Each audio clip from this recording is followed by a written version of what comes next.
नियोजित शिक्षकों को लेकर बिहार सरकार के मंत्री विजय चौधरी का बड़ा बयान सामने आया है, जिसमें उन्होंने कहा कि धैर्य रखने को लेकर कहा गया है। सरकार ख्याल रखेगी। कुछ संगठनों ने आंदोलन को स्थगित भी किया। उनकी जो कठिनाइयां थी उसमें मुख्य रूप से सक्षमता परीक्षा ऑनलाइन होने की बात थी। बहुत शिक्षकों को ऑनलाइन एग्ज़ाम देने में दिक्कत थी। उनकी ऑफलाइन यानी कि लिखित परीक्षा की मांग थी। इसलिए निर्णय लिया जा रहा है। ऑनलाइन परीक्षा नहीं देना चाहते हैं तो उनका ख्याल रखा जाएगा। 3 ऑनलाइन परीक्षा हो रही है, उसके अलावा 2 ऑफलाइन परीक्षा भी होगी। As education minister Chandrashekhar ji का हस्ताक्षर नहीं है, सीएम ने हस्ताक्षर किया था। कितना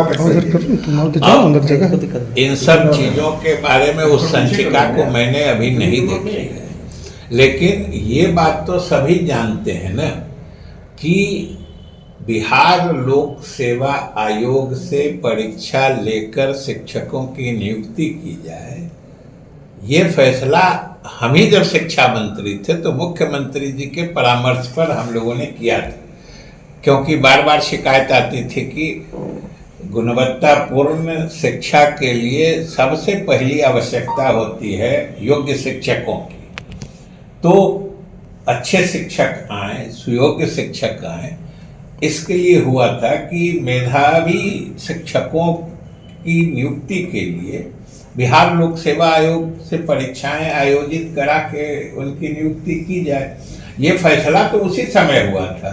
फिर कुछ मामला जो पहले से, जो ये 2006 के पहले के जो नियुक्त शिक्षक थे, फिर वो जैसे जैसे सेवानिवृत्त होते जा रहे थे तो वो सब पद पुराने पे स्केल के थे और अभी फिर नया पे स्केल है।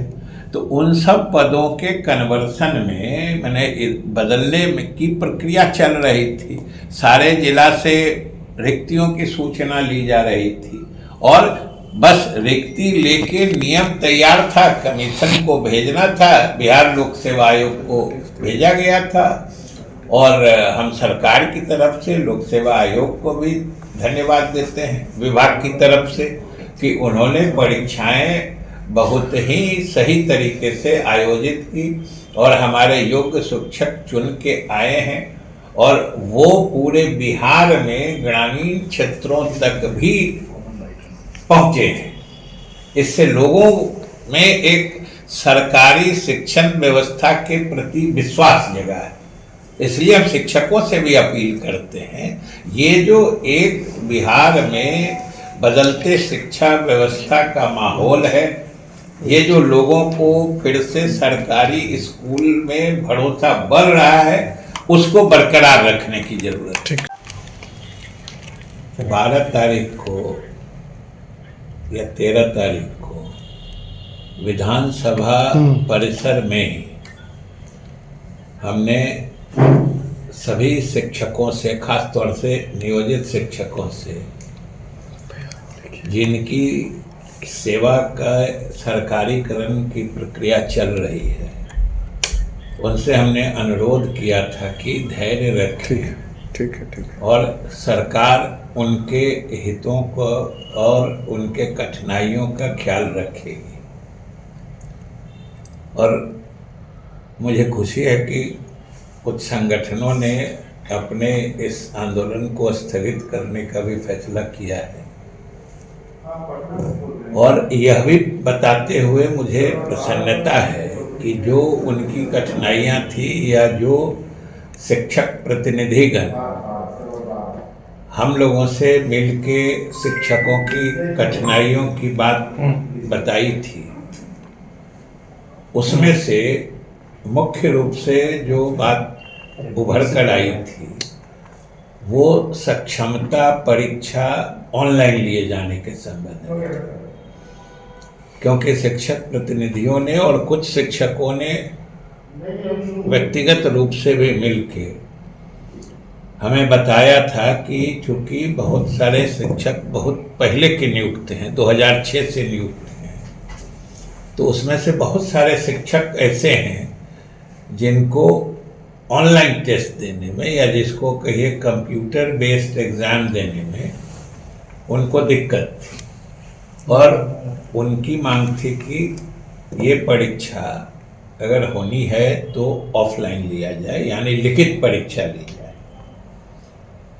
तो इसी क्रम में हम लोगों ने, विभाग ने मुख्यमंत्री जी की इजाज़त से और परामर्श से हम लोगों ने ये निर्णय लेने का फैसला किया है और हम लोग ये निर्णय ले रहे हैं कि जो शिक्षक ऑनलाइन यानी कंप्यूटर बेस्ड एग्ज़ाम देने में असमर्थ हैं या नहीं देना चाहते हैं और जिनकी मांग रही है कि परीक्षाएं ऑफलाइन यानी लिखित रूप में ली जाए, उनके दिक्कतों का ख्याल करते हुए सरकार ने जो 3 परीक्षाएं अभी ऑनलाइन हो रही हैं, इसके अलावा हम लोग 2 परीक्षाएं ऑफलाइन यानी लिखित परीक्षाएं भी लेंगे।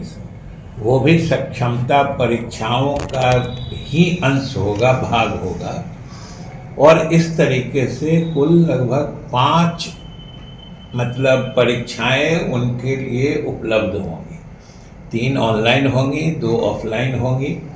जिन शिक्षकों की परेशानी थी कि इसको ऑफलाइन किया जाए, हम लोग लिखित परीक्षा पास करके आए हैं और इसलिए हम लोग लिखित ही दे सकते हैं।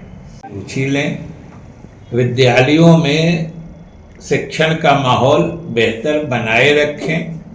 आप जैसा हमने कहा था, हम कोई आपके हितों के विरुद्ध काम नहीं करना चाहते हैं। सरकार का भी एक ही लक्ष्य है, एक ही मकसद है कि यहाँ के बच्चों को, बिहार के बच्चों को हम गुणवत्तापूर्ण शिक्षा दें और हमारे विद्यालय पूर्ण समय के लिए पर्याप्त शिक्षकों के साथ पूरे समय तक चले, यही सरकार का मकसद भी है।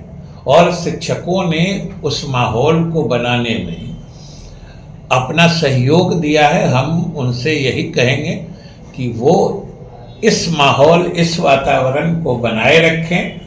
सरकार तो उनके हितों का ख्याल पीछे भी रखी है, आगे भी रखे। इन दोनों नेताओं के बीच तो पहले भी मुलाकात होते रही हैं, आज भी हुई हैं, आगे भी हो सकती हैं। इसमें कोई नई बात या कोई असहज या अस्वाभाविक तो बात है नहीं। पार्टी उन लोगों पे कोई एक्शन लेने पर सोच रही है जिन लोगों ने विरोध में रहा? नहीं, अभी तो सदन चल रहा है, उसके बाद से बंद ही था। पार्टी तो उन लोगों से समझेगी और अगर अनुपस्थित या देर से आने का संतोषजनक कारण होगा तो उस पर विचार किया जाएगा। कोई पार्टी अपने विधायकों के विरुद्ध थोड़े है। पार्टी तो सिर्फ चाहती है कि हमारे सभी विधायक समय पर उपस्थित रहें सदन में और पार्टी के निर्देश का पालन करें। और हम समझते हैं कि लगभग सभी सदस्य आ ही चुके थे, कोई कुछ देर से आए थे। तो अगर उसके लिए पार्टी समझेगी उनसे और उनको संतोषजनक कारण बताएंगे तो फिर पार्टी अपने ही विधायक के विरुद्ध की। ऐसे कुछ विधायकों ने मुलाकात भी की है मुख्यमंत्री से? हाँ, ये तो विधायकों की मुलाकात है, तो उन दोनों के बीच बात हुई होगी। और वो विधायक है, उनके नेता मुख्यमंत्री जी है, तो ये तो मुलाकात बिल्कुल स्वाभाविक। मंत्रिमंडल विस्तार कब तक होगा? अब ये तो मुख्यमंत्री का विशेषाधिकार होता है। 19 तारीख एक तारीख बताई जा रही है। हम लोगों ने नहीं बताया है। अगर आप बता रहे हैं तो आप ही कारण बताइएगा। आंखें जो आपका चैनल है उसके लिए और उसके दर्शकों के लिए 2 लाइन की हम शुभकामनाएं अपने ढंग से देते हैं। आप सब में मिठास घुल जाए बांसुरी और बीन की तरह और लोग आपको भी प्यार करने लगे वैक्सीन की तरह। हंसते रहें, मुस्कुराते रहें और देखते रहें आंखें न्यूज 24। अगर आपने अभी तक हमारे चैनल को सब्सक्राइब नहीं किया है तो हमारे चैनल को जल्द से जल्द सब्सक्राइब करें, लाइक करें, शेयर करें। अगर आप भी अपने दुकान, प्रतिष्ठान, school, college, coaching centre, restaurant, cafe का विज्ञापन देना चाहते हैं, वो भी किफायती दर पर, तो आंखें न्यूज 24 लेकर आया है आपके लिए एक सुनहरा मौका। आंखें न्यूज 24 न्यूज पोर्टल की दुनिया में बिहार का सबसे उभरता हुआ चैनल, जहां बिहार झारखंड से जुड़े तमाम बड़ी खबरें देखने को मिलती है। तो देर किस बात की, आज भी जुड़े आंखें न्यूज 24 के साथ। संपर्क करें हमारे व्हाट्सएप नंबर 8935876430 पर। क्या आप पत्रकारिता के क्षेत्र में अपना कैरियर बनाना चाहते हैं? तो आज ही Royal Ashoka Institute of Mass Communication and Journalism में अपनी जगह सुनिश्चित करें। आर्यभट्ट ज्ञान विश्वविद्यालय पटना से मान्यता प्राप्त 100% प्लेसमेंट के साथ royal Ashoka Institute of Mass Communication and journalism नामांकन जारी है। हमारा पता है DS/16 गायत्री मंदिर के समीप, कंकड़ बाग, पटना 8,20,000। आप हमें संपर्क भी कर सकते हैं। हमारा मोबाइल नंबर है 9955456126।